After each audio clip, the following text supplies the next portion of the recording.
ಎಲ್ರಿಗೂ ನಮಸ್ಕಾರ. ನನ್ನ ಶ್ರೀ ಶುಭ ನುಡಿ ಚಾನಲ್ಗೆ ಸಬ್ಸ್ಕ್ರೈಬ್ ಮಾಡಿ. ಇನ್ನೇನು ನಾಗರ ಪಂಚಮಿ ಹತ್ತಿರಕ್ಕೆ ಬರ್ತಾ ಇದೆ.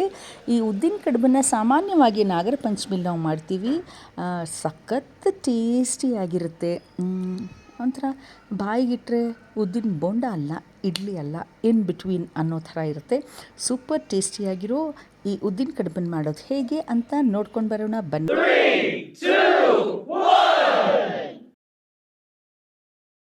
ಬೇಳೆ ಮತ್ತು ಇಡ್ಲಿ ರವೆಯನ್ನು ನೆನೆ ಹಾಕಿದೆ. ನೋಡಿ ಎಷ್ಟು ಚೆನ್ನಾಗಿ ಹುದುಗ್ ಬಂದಿದೆ ಅಂತ. 1.5 ಉದ್ದಿಗೆ 1 ಅಕ್ಕಿ ತರಿ ಹಾಕಿದ್ದೆ. ಅಂದರೆ ರವೆಗಿಂತ ಉದ್ದಿನಬೇಳೆ ಜಾಸ್ತಿ ಆಗುವ ಹಾಗೆ ಹಾಕಿದ್ದೆ. ಗಟ್ಟಿಯಾಗಿ ರುಬ್ಕೊಂಡಿದ್ದೆ. ರಾತ್ರಿ ಇದನ್ನು ಕ್ಲೀನಾಗಿ ಮುಚ್ಚಿಟ್ಬಿಟ್ಟಿದ್ದೆ. ಈಗ ಹುದುಗ್ ಬಂದಿದೆ. ಇದಕ್ಕೆಲ್ಲ ಮಸಾಲೆ ಹಾಕಿ ಹಿಟ್ಟಿಗೆ ಸಣ್ಣಗೆ ಹೆಚ್ಚಿರುವಂಥ ತುಂಬ ಬಾಯಿಗೆ ಸಿಗುವಂತೆ ಇದ್ದರೆ ಈ ಕಾಯಿ ತುಂಬ ಚೆನ್ನಾಗಿರುತ್ತೆ. ನೆನೆಸಿದ ಕಡಲೆಬೇಳೆ, ಇದು ಬಾಯಿಗೆ ಸಿಗಬೇಕು. ಶುಂಠಿ, ಕುಟ್ಟಿದ ಮೆಣಸು ನೆನೆಸಿ ಹಿಂಡಿ ನೀಟಾಗಿ ಅದನ್ನು ಪೇಸ್ಟ್ ಮಾಡಿಬಿಟ್ಟು ಅದರೊಳಗೆ ಹಾಕಬೇಕು. ಒಳ್ಳೆ ಇಂಗು ಇಷ್ಟನ್ನ ಆ್ಯಡ್ ಮಾಡಿದ್ರೆ ಪರಿಮಳ ಸೂಪರಾಗಿರುತ್ತೆ. ಆರೋಗ್ಯಕ್ಕೂ ತುಂಬ ಒಳ್ಳೆಯದು. ಸಾಮಾನ್ಯವಾಗಿ ನೋಡಿ, ನೀವು ಕಾಳುಗಳು ಮಾಡಿರೋಂಥ ಸಾರಾಗಿರ್ಬೋದು, ಅವರೆಕಾಳು ಪಿಟ್ಟಾಗಿರಬಹುದು, ಉದ್ದಿನ ವಡೆ ಆಗಿರ್ಬೋದು, ಇದು ಉದ್ದಿನ ಕಡುಬಾದ್ರಿಂದ ಈ ಥರ ಪ್ರಯೋಗಗಳಿಗೆ ಶುಂಠಿ, ಮೆಣಸು, ಇಂಗನ್ನು ಬಳಸ್ತಾರೆ. ಏಕೆಂದರೆ ವಾಯು ಜಾಸ್ತಿ ಆಗಬಾರ್ದು, ಅಲ್ಲಿಗಲ್ಲಿ ಕಾಂಪೆನ್ಸೇಟ್ ಆಗಲಿ ಅಂತ ನಮ್ಮ ಹಿರಿಯರು ಮಾಡಿರುವಂಥ ಎಲ್ಲ ಆಹಾರದ ಹಿಂದೆ ಒಂದು ಆರೋಗ್ಯದ ಗುಟ್ಟಿದ್ದೇ ಇರುತ್ತೆ. ಎಷ್ಟು ಗಟ್ಟಿ ಅಂದರೆ ಉದ್ದಿನ ಬೋಂಡ ಅಥವಾ ಉದ್ದಿನ ವಡೆ ಮಾಡ್ತೀವಲ್ಲ, ಆವಾಗ ರುಬ್ತೀವಲ್ಲ, ಒಂಚೂರು ಹಾಕಿದರೆ ನೀರಿಂದ ಮೇಲೆ ಎಳಬೇಕು. ಅಷ್ಟು ಹದಕ್ಕೆ ರುಬ್ಬಿ ನೆನೆಸಿರುವಂತಹ ಇಡ್ಲಿ ರವೆಯನ್ನು ಹಾಕಿದೆ. ಆವಾಗ ಕಾಂಪೆನ್ಸೇಟ್ ಆಗಿಬಿಡ್ತು. ಕಡಲೆಬೇಳೆ ನೆನೆಸಿರೋದು ಹಾಕಿದ್ದೀನಿ, ಒಡೆದಿರೋಂಥ ಮೆಣಸು ಹಾಕಿದ್ದೀನಿ, ಶುಂಠಿ, ತೆಂಗಿನಕಾಯಿ ಹಾಕ್ಕೊಂಡು. ತೆಂಗಿನಕಾಯಿ ಎಷ್ಟಿದ್ರೂ ಅಷ್ಟೂ ರುಚಿ ಬರುತ್ತೆ, ಬಾಯಿಗೆ ಸಿಗ್ತಾ ಇರುತ್ತೆ. ನೆನೆಸಿಟ್ಟಿರುವಂಥ ಇಂಗನ್ನು ಈಗ ಹಾಕ್ತಾಯಿದ್ದೀನಿ. ಒಳ್ಳೆ ಘಮ ಘಮ ಅನ್ನುವಂಥ ಹೋಟೆಲ್ ಕಾಂಪ್ರಮೈಸ್ SSP ಇಂಗು. ಈಗ ಎಲ್ಲವನ್ನು ಚೆನ್ನಾಗಿ ಮಿಕ್ಸ್ ಮಾಡೋಣ. ನೋಡಿ ಹದ ಹೇಗಿದೆ ಅಂತ ಕಾಣಿಸ್ತಾ ಇದೆಯಲ್ಲ. ಇಲ್ಲಾಂದರೆ ಬಾಳೆ ಎಲೆ ಒಳಗಿಂದ ತೂರ್ಕೊಂಡು ಹೋಗಿಬಿಡುತ್ತೆ. ಇಷ್ಟು ಹದವಾಗಿರಬೇಕು ನೋಡಿ. ಬೇಸಿಗೆ ಕಾಲ ಆದರೆ ಉಪ್ಪನ್ನು ಈ ಸಮಯದಲ್ಲಿ ಹಾಕ್ಕೊಳ್ಬೇಕು. ತುಂಬ ಚಳಿ ಮಳೆ ಇದ್ದರೆ ರಾತ್ರಿ ರುಬ್ಬುವಾಗಲೇ ಹಾಕ್ಕೊಳ್ಬೋದು. ನಾನು ಅರ್ಧದಷ್ಟು ಆಗ ಹಾಕಿದ್ದೆ, ಅರ್ಧದಷ್ಟು ಈಗ ಹಾಕಿದ್ದೀನಿ. ಯಾತಕ್ಕೆ ಇಷ್ಟೊಂದು ದೊಡ್ಡ ಪಾತ್ರೆ ಅಂದರೆ ಉಕ್ಕು ಬಿಟ್ರೆ ಅಂತ ಹೆದರ್ಕೊಂಡು ದುಡ್ಡಕ್ಕೆ ಹಾಕಿದ್ದೆ ಅಷ್ಟೆ.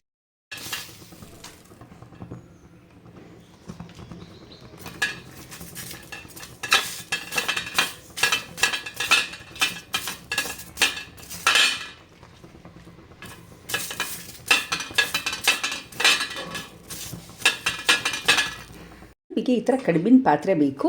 ಒಳಗಡೆ ಸಾಕಷ್ಟು ನೀರು ಹಾಕಿ ನೋಡಿ, ಈ ಥರ ಪ್ಲೇಟ್ನ ಎತ್ತಕ್ಕೇನು ಸಪೋರ್ಟ್ ಇಲ್ವಲ್ಲ ಅಂತ ಬಟ್ಟೆ ಹಾಕಿರೋದು.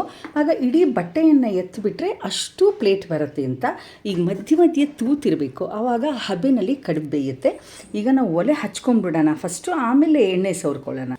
ಈಗಾಗಲೇ ನಾವು ಸ್ವಲ್ಪ ಬಿಸಿ ಮಾಡ್ಕೊಂಡಿದ್ವಿ, ಹರಿಬಾರ್ದು ಅಂತ ಹೇಳಿ. ಈಗ ಪ್ರತಿ ಎಲೆಗೂ ಇದನ್ನು ಹಚ್ಚಬೇಕು. ಈಗ ಯಾವ ಥರ ಒಂದ್ರ ಪಕ್ಕ ಒಂದು ಇಟ್ಕೊಳ್ಳೋಕ್ಕೆ ಜಾಗ ಸಾಕಾಗಲ್ಲ ಅಂದರೆ ಈ ಎಣ್ಣೆ ತಾಕೋ ಹಾಗೆ ಇಟ್ಕೊಂಡ್ಬಿಟ್ರೆ ನೋಡಿ, ಹೀಗೆ ಸೋರ್ಬಿಟ್ಟು ಎಣ್ಣೆ ಆವಾಗ ಎಣ್ಣೆ ವೇಸ್ಟ್ ಆಗಲ್ಲ. ಎಲ್ಲ ಎಲೆಗೂ ಎಣ್ಣೆ ಸೋರ್ಕೊಂಡು ಬಂದುಬಿಡೋಣ.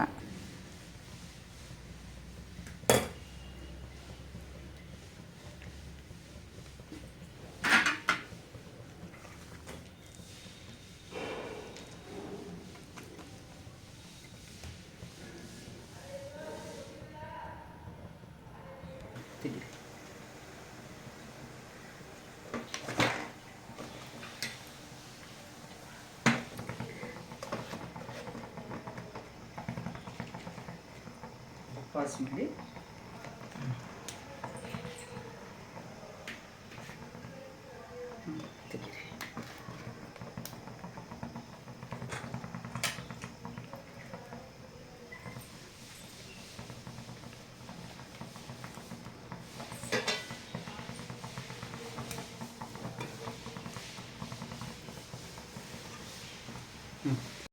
ಮತ್ತಿನ್ನು ಒಗ್ಗರಣೆ ಕೊಡೋಣ. ಎಣ್ಣೆ ಕಾದ ಮೇಲೆ ಸಾಸಿವೆ ಚಟಪಟ ಅನ್ನಲಿ. ಉದ್ದಿನಬೇಳೆ ಬಾಯಿಗೆ ಕಟಪಟ ಅಂತ ಸಿಕ್ಕಿದ್ರೆ ತುಂಬ ಚೆನ್ನಾಗಿರುತ್ತೆ. ಹಾಗಾಗಿ ಸ್ವಲ್ಪ ಉದ್ದಿನಬೇಳೆ,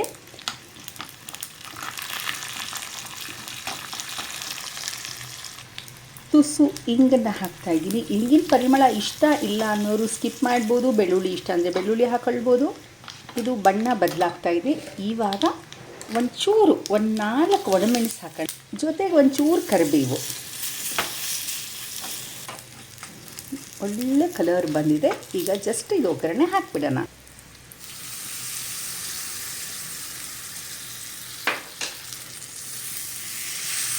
ರುಚಿ ಕಲರ್ಫುಲ್ ಎರಡೂ ಕೂಡ.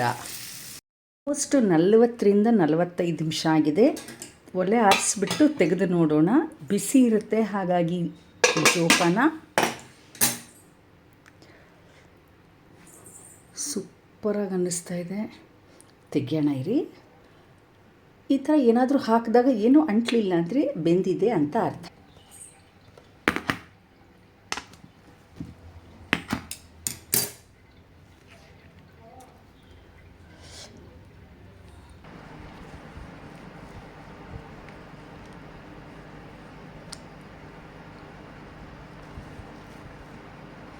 ಎಷ್ಟು ಸುಲಭವಾಗಿ ಬಾಳೆ ಎಲೆಯಿಂದ ಹೊರಗೆ ಬಂತು ನೋಡಿ. ಒಂದು ಸರ್ತಿ ನಾವು ಇದನ್ನು ಬಾಡಿಸ್ಕೊಂಡು ಎಣ್ಣೆ ಹಚ್ಚಿದ್ವಿ, ಸುಲಭವಾಗಿ ಬರ್ತಾಯಿದೆ.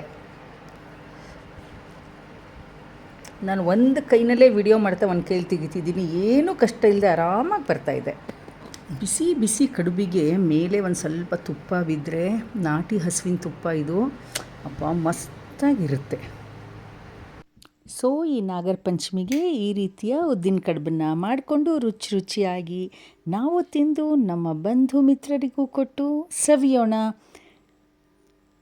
ನನ್ನ ಶ್ರೀ ಶುಭ ನುಡಿ ಚಾನಲ್ಗೆ ಸಬ್ಸ್ಕ್ರೈಬ್ ಮಾಡಿ. ಒಳ್ಳೆಯದಾಗಲಿ ಎಲ್ಲರಿಗೂ.